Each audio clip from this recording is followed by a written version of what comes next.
នៅក្នុងសប្តាហ៍នេះស្ថានភាពតានតឹងរវាងសហរដ្ឋអាមេរិកនិងអ៊ីរ៉ង់អ៊ីស្រាអែលបានបន្តកើនឡើងយ៉ាងខ្លាំងបន្ទាប់ពីមានការវាយប្រហារតាម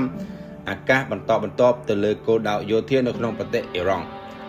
ប្រភពព័ត៌មានពីអន្តរជាតិបានរាយការណ៍ថាអ៊ីស្រាអែលបានបន្តវាយប្រហារទៅលើមន្ត្រីសន្តិសុខជាន់ខ្ពស់របស់អ៊ីរ៉ង់ខណៈពេលដែលសហរដ្ឋអាមេរិកបានគាំទ្រប្រតិបត្តិការយោធាក្នុងគោលបំណងទប់ស្កាត់នូវសមត្ថភាពយោធារបស់អ៊ីរ៉ង់